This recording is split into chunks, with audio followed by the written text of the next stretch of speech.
Je suis âgée de 89 ans. J'ai vécu seule dans cette maison pendant 23 ans parce que c'est moi qui suis partie. J'ai quitté mon mari et mes 3 enfants un mardi soir, en novembre 2001. Et je ne me suis jamais excusée pour ça. J'ai eu un mariage de 38 ans, une carrière pour laquelle je me suis presque tuée à la tâche et une femme qui m'a souri en face pendant 15 ans, tout en planifiant pour me prendre tout ce que j'avais. Ce que je vais vous raconter, c'est une histoire de photographie qui n'était pas ce qu'elle semblait être, d'argent que je n'aurais jamais dû payer, et d'un journal qui a refait surface il y a 2 mois dans l'appartement d'une femme morte et qui prouve chaque chose que j'ai refusé de supplier quiconque de croire.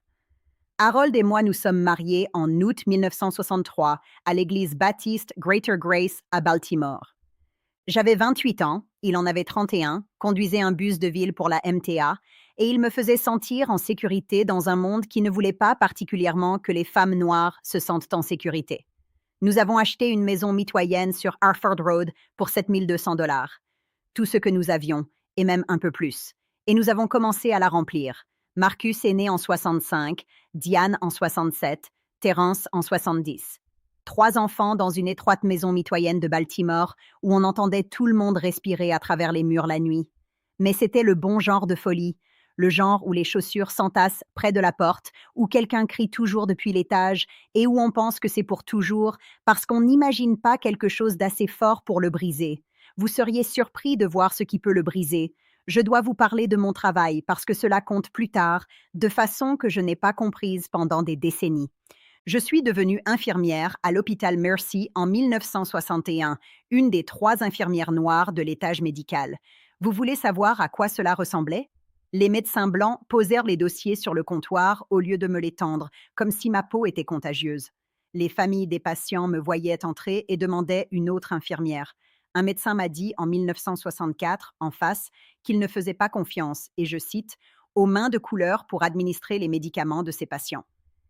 J'ai gardé la tête baissée et j'ai travaillé plus dur que toutes les infirmières blanches de cet étage, parce que je n'avais pas le luxe d'être moyenne. Les femmes noires n'ont jamais ce luxe. On ne peut pas être médiocre et employé en même temps quand on a mon apparence. Ce n'est pas de l'amertume, c'est de l'arithmétique.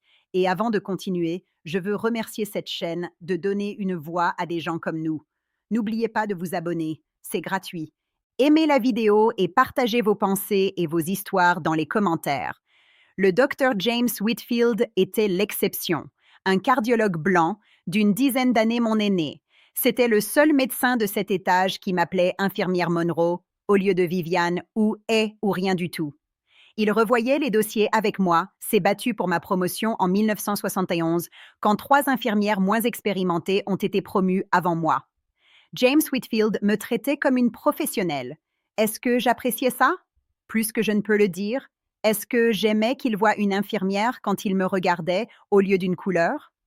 Oui, mais ce n'est pas le genre d'amour que les gens en ont fait. Le seul homme blanc qui m'ait traité comme un être humain et quelqu'un a décidé d'en faire l'arme qui a détruit ma famille. N'est-ce pas quelque chose? Lauren Jeff a grandi 3 maisons plus loin que Harold, des amis d'enfance. Elle a épousé un homme nommé Gérald, qui l'a quitté en 1986. Et après ça, elle a commencé à venir chez nous de plus en plus souvent. Les dîners du dimanche, les anniversaires, les fêtes.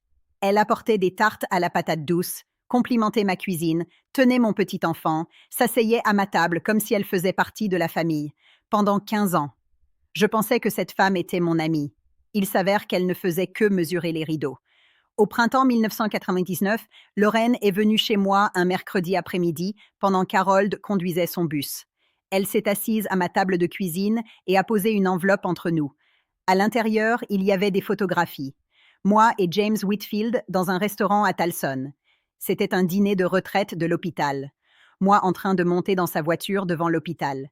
Il me conduisait à une clinique de l'autre côté de la ville parce que la mienne était en réparation. Moi en train d'entrer au Sharon, la conférence de l'Association des infirmières du Maryland que je fréquentais chaque avril depuis 12 ans. Les photos étaient réelles, mais tout ce qu'elle suggérait était faux. Elle a dit « Viviane, j'aimerais qu'Harold ne malinterprète pas ces photos. » J'ai répondu « Lorraine, il n'y a rien entre cet homme et moi, et tu le sais. » Elle a souri. Ce sourire, je peux encore le voir. Patient, comme une femme qui répète une scène depuis des années et qui obtient enfin la scène. Elle a dit qu'elle voulait 500 $ par mois, en liquide, ou les photos iraient à Harold. Voilà où je sais que j'ai l'air coupable. J'ai payé 500 $ par mois pendant 27 mois, 13 500 $ au total, depuis un compte séparé dans une banque de Greenmount Avenue. J'ai payé une femme qui prévoyait de me détruire de toute façon. Pourquoi? Parce que j'étais fatiguée. J'avais passé 38 ans à prouver aux médecins blancs que j'avais ma place dans leur hôpital. Toute ma vie, c'était prouver, justifier, défendre. Et l'idée de m'asseoir avec mon propre mari pour prouver que je ne couchais pas avec un collègue blanc, après 38 ans de mariage, après 3 enfants, après tout, je n'ai pas pu le faire. Je n'ai pas pu me résoudre à défendre ma loyauté envers un homme qui aurait dû la connaître par cœur. Alors, j'ai payé. J'ai cru que l'argent ferait disparaître le problème. J'étais fière et j'avais tort. Et ces deux choses ensemble m'ont coûté tout ce que j'avais. Mais ce n'est pas Lorraine qui a pris mon argent pendant 2 ans qui a détruit mon mariage. Elle allait toujours montrer ses photos à Harold. L'argent n'était qu'un dessert. Ce qui s'est passé le 6 novembre 2001, c'est ce vers quoi elle œuvrait depuis que Gérald l'a quittée, en 1986. Harold est rentré ce soir-là avec une enveloppe, les mêmes photos, plus des relevés bancaires montrant 27 mois de retrait de 500 $ en liquide, d'un compte dont il ne savait pas l'existence. Des photos qui ressemblaient à une liaison et des paiements qui ressemblaient à un pot de vin. Un cadre parfait, emballé comme un cadeau. Harold n'a pas crié. Il n'a jamais crié. Il s'est assis à la table de la cuisine, la mâchoire serrée, et a dit « Depuis combien de temps, Viviane ?» J'ai répondu « Harold, il ne s'est rien passé. Ces photos… » Il a dit « Explique-moi l'argent. » J'ai regardé le visage de mon mari et j'ai su que si je disais que Lorraine me faisait chanter, il me demanderait pourquoi j'avais payé au lieu de lui en parler. Et la réponse, c'est que j'étais trop fière pour m'expliquer. Ça ressemble exactement à ce qu'une femme coupable dit quand elle n'a plus de mensonges.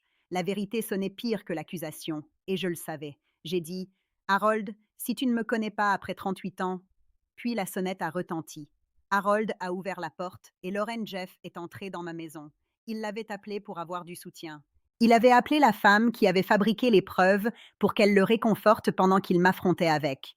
Lorraine est entrée, a regardé les photos sur la table, a mis sa main sur sa bouche, comme si elle les voyait pour la première fois.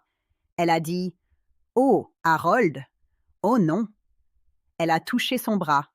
Elle a secoué la tête et je me tenais dans ma propre cuisine à regarder la performance d'une vie.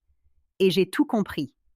Les 15 ans de tarte à la patate douce, les sourires du dimanche, les compliments « Vous êtes une si belle famille », tout ça, c'était du positionnement. Elle ne voulait pas de mon argent, elle voulait mon mari. Et je la regardais le prendre. J'ai dit « Harold, c'est elle ». Il a dit « Viviane, non ». 2 mots. 38 ans de mariage, et mon mari m'a donné 2 mots. Et Lorraine se tenait derrière lui, la main sur son épaule, et m'a regardé avec un visage qui disait une seule chose: j'ai gagné, je suis montée à l'étage, j'ai fait une valise. Personne ne m'a suivi. Personne n'a dit « Attends ».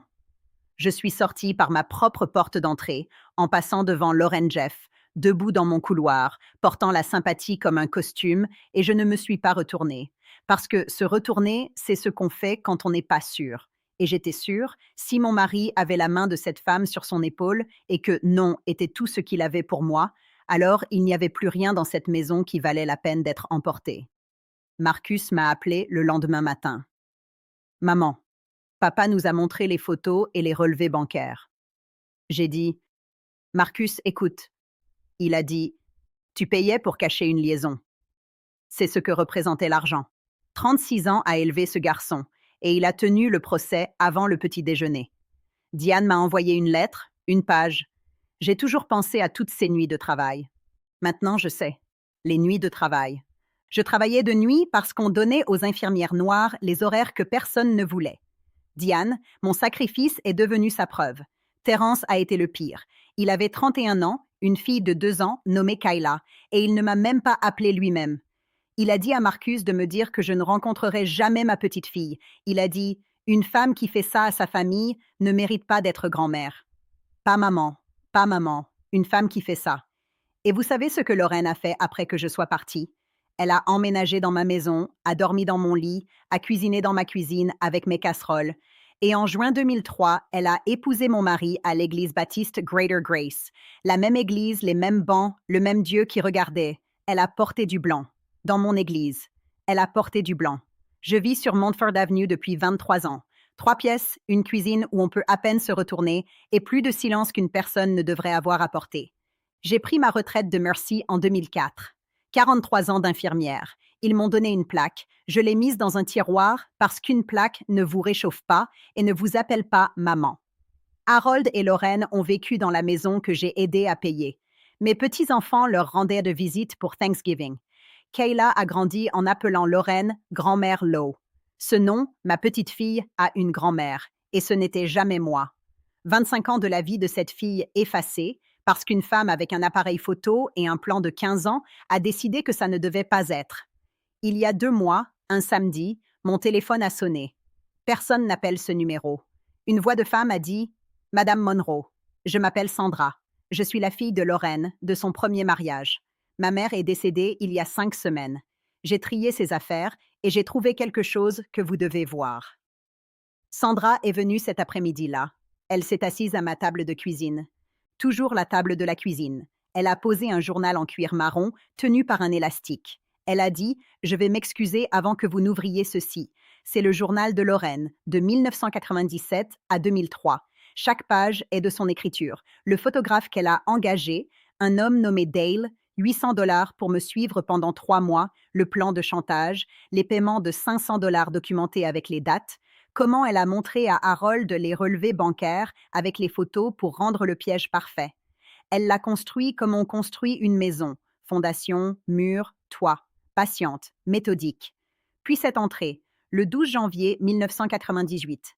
Certaines phrases brûlent votre cerveau et y restent. Harold a toujours été à moi. Viviane l'a juste eu avant. Mais la patience est une vertu, et je suis une femme très patiente. Quand j'aurai fini, elle s'en ira d'elle-même. Les femmes comme elle le font toujours, trop fières pour se battre pour ce qui leur appartient. Les femmes comme elle. Je suis une femme noire de 89 ans à Baltimore, qui a passé 43 ans à entendre dire qu'elle n'avait pas sa place. Je sais exactement ce que les femmes comme elle signifient. Lorraine savait quel nerf appuyer, parce qu'elle m'avait observé assez longtemps pour trouver chacun d'eux. Sandra a envoyé des copies à mes enfants. Chaque page. Sa note disait « Ma mère a détruit votre famille intentionnellement. Je suis désolée que cela ait pris autant de temps. Marcus m'a appelé 3 jours plus tard. Un long silence, puis « Maman ». Et sa voix s'est brisée. 59 ans, et sa voix s'est brisée comme celle d'un enfant. Il a dit « Cette nuit-là, tu as commencé à dire qu'elle était la coupable, et papa a dit « Non, tu allais le lui dire. » J'ai répondu « Oui ». Il a dit « Et tu es parti au lieu de te battre. » J'ai dit « Marcus, ton père avait la main de cette femme sur son épaule. » Et il m'a donné 2 mots après 38 ans. Qu'étais-je censée combattre? Il est resté silencieux longtemps. Puis, « Je suis désolée, maman. » Diane est venue de Philadelphie. Elle est entrée par ma porte et a regardé mes 3 pièces. Et son visage s'est effondré. Elle a dit « C'est ici que tu as vécu tout ce temps. » J'ai répondu « C'est ici que j'ai vécu, bébé. » Elle a dit « Maman, j'ai écrit cette lettre à propos des nuits de travail. J'ai pris ce qu'ils t'ont fait à l'hôpital et je l'ai utilisé comme preuve. » J'ai dit « Tu as vu ce que Lorraine a construit pour que tu vois. Tu avais 34 ans. » Elle a pris mes mains. Ma fille n'avait pas tenu mes mains depuis 23 ans. 23 ans, c'est 8395 jours sans les mains de sa fille. Et soudain, les voilà. Et on ne sait pas quoi faire de son propre visage. Terence, 54, n'a pas appelé. Kayla, 25, non plus. Marcus dit que ce journal l'a brisé, mais rien n'a changé. Un journal ne corrige pas juste les faits. Il fait s'effondrer des vies. Harold, 92, a lu « Reste silencieux, ne m'appelle pas. » Peut-être que je ne le veux même pas. Il a choisi Lorraine, m'a laissé partir, a vécu 20 ans sans se poser de questions. Peut-être qu'il a été trompé, ou qu'il n'a jamais su se battre. Toute ma vie, j'ai été sous-estimée. Je n'excuserai plus personne. Diane vient, et bientôt je rencontrerai ma petite fille pour la première fois. Elle n'a pas besoin de ce poids, juste de savoir que je suis là. J'ai 89 ans, seule avec mon café, sans regret. Mais si je pouvais revenir en arrière, dirais-je « bats-toi » au lieu de « pars », je ne sais pas.